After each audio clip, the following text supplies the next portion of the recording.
కేసీఆర్ ను సిట్ విచారణ సమయంలో నిరసనకు ఎందుకు బీఆర్ఎస్ పిలుపునిచ్చింది అంటూ కాంగ్రెస్ పార్టీకి చెందిన ఎమ్మెల్సీ డాక్టర్ బల్మూరు వెంకట్ ప్రశ్నించారు. కేసీఆర్ ఏమైనా దైవాంశ సంభూతుడా, ఆయన విచారించకూడదా అంటూ ఆయన నేడిక్కడ మీడియా ప్రతినిధుల సమావేశంలో వ్యాఖ్యానించారు. కేసీఆర్ ను విచారించకూడదన్న తీరులో మాట్లాడుతున్నారు.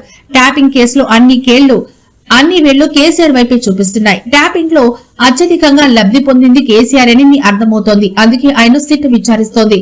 సిట్ ఏం అడుగుతుందో తెలియకుండానే బీఆర్ఎస్ పార్టీ ఎక్కువ హడావిడి చేస్తోంది. తెలంగాణ భవన్ కు భారీ ఎత్తున కార్యకర్తలు రావాలని పిలుపునివ్వడం వెనుక కుట్ర కనిపిస్తోంది. విచారణకు సహకరిస్తామంటూనే ఆందోళనకు పిలుపునివ్వడం ఎందుకు? విచారణ సమయంలో ఉద్దేశపూర్వకంగా శాంతి భద్రతలకు భంగం కలిగిస్తారన్న అనుమానం మాకు కలుగుతోంది. హరీష్ రావు, కేటీఆర్ విచారణ సమయంలో కూడా జూబ్లీహిల్స్ స్టేషన్ దగ్గర అల్లర్లు సృష్టించడానికి ప్రయత్నాలు జరిగాయి. వీటిని అడ్డుకోవాల్సిన బాధ్యత మా ప్రజా ప్రభుత్వానికి ఉంది. బీఆర్ఎస్ తీరుపైన కన్నేసి ఉంచాలని ప్రభుత్వాన్ని, పోలీసు అధికారులను కోరుతున్నాం. రేపు పరిస్థితులు ఏమాత్రం చేదాటినా దానికి బాధ్యత కల్వకుంట్ల కుటుంబానిదే అంటూ డాక్టర్ బల్మూరు వెంకట్ హెచ్చరించారు. సిట్ విచారణకి కేసీఆర్ ని పిలిస్తే బీఆర్ఎస్ పార్టీ నాయకులు హరీష్ రావు వాళ్ళందరూ గగ్గోలు పెడుతున్నారు. టీఆర్ఎస్ నాయకులంతా కూడా ఏదో జరగరాంది జరిగిపోయిందని చెప్పి హడావిడి చేసే ప్రయత్నం చేస్తారు. సిట్ విచారణకి ముఖ్యమంత్రి రేవంత్ రెడ్డి గారికి ఏం సంబంధం? సిట్ తన పని తాను చేసుకుంటూ ఈ ఫోన్ ట్యాపింగ్ వ్యవహారంలో లబ్ధి పొందిన వాళ్ళు, ఫోన్ ట్యాపింగ్ కి సంబంధం ఉన్న వారిని అందరినీ కూడా, లేదా ఫోన్ ట్యాపింగ్ చేయబడ్డ వారిని, చేసిన వారిని, లేదా ఆ విచారణకి సంబంధించిన మొత్తం వ్యవస్థని, అందులో అత్యధికంగా లబ్ధి పొందిన వాళ్ళని కూడా ఈ విచారణకి పిలవడం జరుగుతుంది. దాంట్లో భాగంగానే ఈ యొక్క విచారణ అంతిమానికి చేరిందని చెప్పి కేసీఆర్ ఏదైతే అత్యధిక ఈ ఫోన్ ట్యాపింగ్ ద్వారా లబ్ధి పొందారు కాబట్టి ఆయనని విచారణకి పిలవడం జరిగింది. కేసీఆర్ ఏదో హరీష్ రావు పదే పదే జాతిపిత అంటే, హరీష్ రావు నువ్వో బీఆర్ఎస్ పార్టీ నాయకులు జాతిపిత అంటే కేసీఆర్ జాతిపిత అయిపోడు. కేసీఆర్ చరిత్ర సృష్టించిన వాడా లేదా చరిత్రహీనుడా తెలంగాణ ప్రజలందరూ కూడా తెలుసు. నిజంగా తెలంగాణ ప్రజల్ని ఇబ్బంది పెట్టింది, నిజంగా తెలంగాణ ప్రజల ఉసురు పోసుకుంది. 10 ఏళ్ల మీ పరిపాలనలో ఏం చేసిరో ప్రజలందరికీ చాలా స్పష్టంగా ప్రజలవన్నింటినీ కూడా గమనించారు. చట్టానికి అందరూ సమానమే.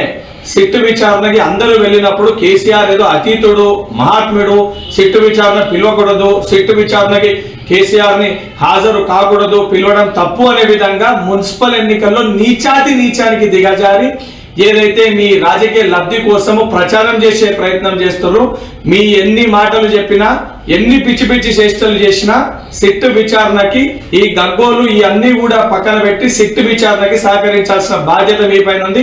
ఇప్పటికన్నా డ్రామారావు, హరీష్ రావు ఇటువంటి చిల్లర్ పాలిటిక్స్ ని ఆపేసి సిట్ విచారణలో హాజరై మిమ్మల్ని మీరు ప్రూవ్ చేసుకోవాలి తప్ప ఈ డ్రామాలన్నీ ఆడితే కూడా తెలంగాణ ప్రజలు ఇవన్నిటిని కూడా గమనిస్తారు. తప్పనిసరిగా వీటన్నిటికీ జరిగే మున్సిపల్ ఎన్నికల్లో కూడా మీకు తగిన గుణపాఠం నేర్పిస్తారు. ఏదైతే ఫోన్ ట్యాపింగ్ వ్యవహారంలో కల్వకుంట్ల చంద్రశేఖర్ రావుని రేపు సిట్ విచారించబోతుంది.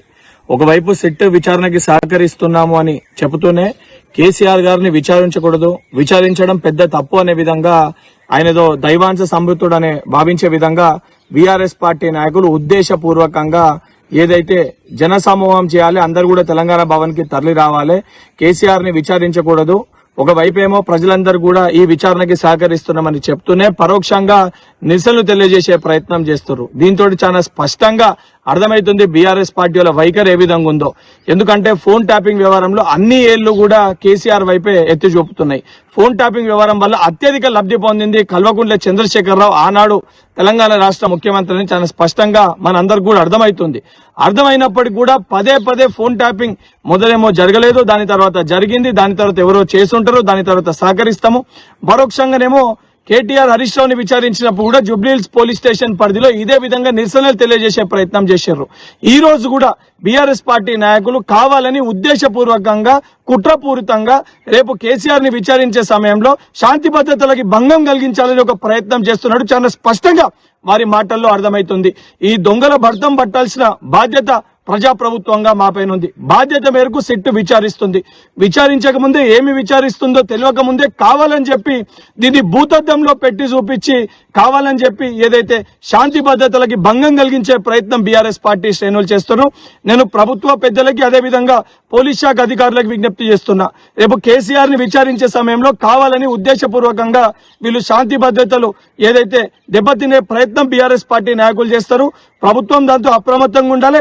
రేపు జరగరాంది ఏదైనా జరిగినా దానికి పూర్తి బాధ్యత కల్వకుంట్ల కుటుంబమే వహించాల్సి వస్తుందని చెప్పని కల్వకుంట్ల కుటుంబాన్ని హెచ్చరిస్తున్నా.